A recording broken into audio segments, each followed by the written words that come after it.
candle.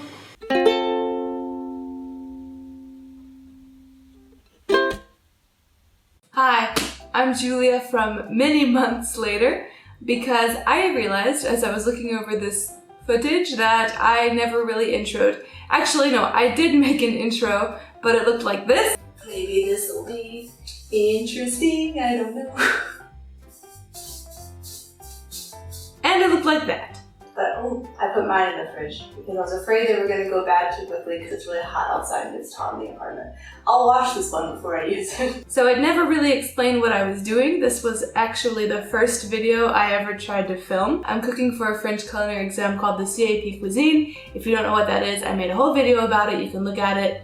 I don't know where the thing goes. It's either here or here, but you can click on it or just go to my channel and there's a video about it. The recipe that I'm making today out of the textbook is this one. It's Lotte à l'américaine, and it's not me the American, it is the fish with an American sauce. As a part of my inability to film myself, I never actually got the footage of me butchering the fish, so I'm just going to show some pictures from the textbook because it's the instructions that I was following along as I was doing that. Obviously, if you don't want to see images of a fish being butchered, particularly this fish, yes, this is a fish that people eat, and this is indeed a fish that I ate.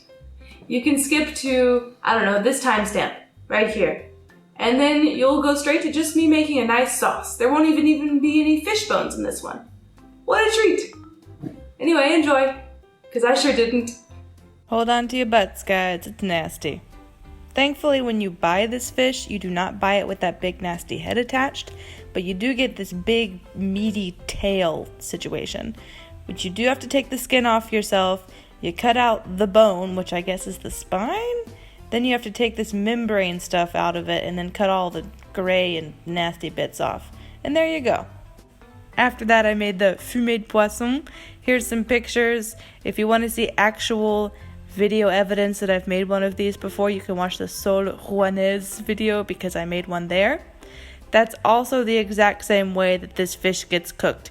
You put it in a shallow pan with a little bit of that fumé fish broth in the pan and you bake/broil it in the oven, and that's how it's cooked. Alright, there's your fish. Now let's make a sauce. I chopped up some vegetables. Here they are. You don't need me to name them. They're right there in front of you. And then I was supposed to use crabs or another crustacean. I used bargain bin pre-cooked shrimp because it's what was available to me. It also might have been 1 day past its expiration date, but I didn't get sick, so everything's fine. You saute the crustacean normally until it is cooked, but since these were already cooked, I went ahead and added the vegetables. And after this, you're supposed to flambe it. But here's what happened the last time I flambéed something.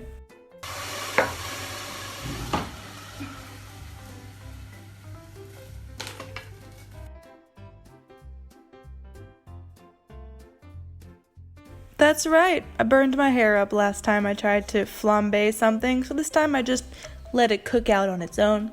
After this point, you are going to add the leftover fumé de poisson, add the chopped up maters, and let it reduce. We have a minute to talk because the sauce has to simmer for 15 minutes. In the meantime, I'm smushing room temperature butter together with flour. It's basically the same thing as a roux, but without cooking it. So you take equal parts butter, equal parts flour, and you give it a good mishmash. And the reason you do this is that sometimes, as with this one, you don't start with the roux because you gotta make the real flavorful liquid first. Because that flavorful liquid is cooking in the pan, there's no real need to make a roux in the pan first because the flavorful liquid hasn't happened yet. That's the idea. I'm going to stand back up again because this doesn't feel great on my back. Thanks for listening.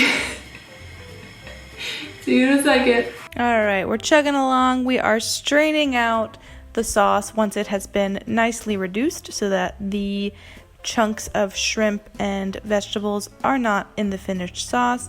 I then mushed down on the shrimp to get the last of the little juices out. And yeah, I should have used a fine wire strainer, but oh well.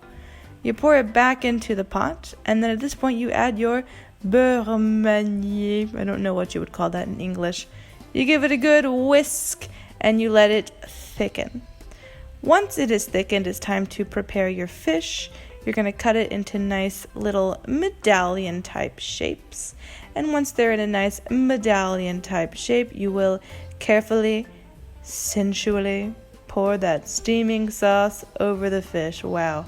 What an aesthetic shot. You know what? For someone who enjoys the taste of the most terrifying fish in the world, this would be just a mouth-watering moment.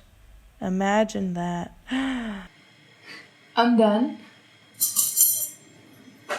I got a fork. Here we go. Can you see it? I think you can. Here we go. I mean, absolutely overcooked that fish. Whoopsie daisy. Ah. Hold on. Here it is. Look at it. Wow. Look at that. So, the sauce has promise. It's definitely a buttery, tomatoey, fishy sauce. You need to like fish to like this dish. It's cooked. I think the sauce, I'm pretty sure I did the sauce correctly. The fish I overcooked for sure. But, you know, you live and learn.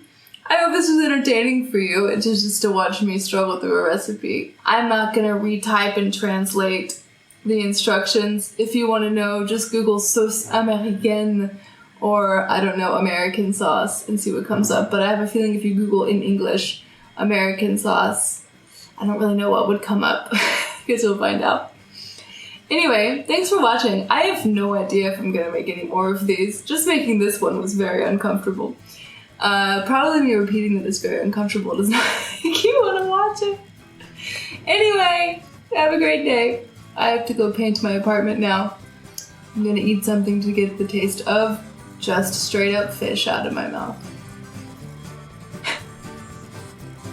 Bye.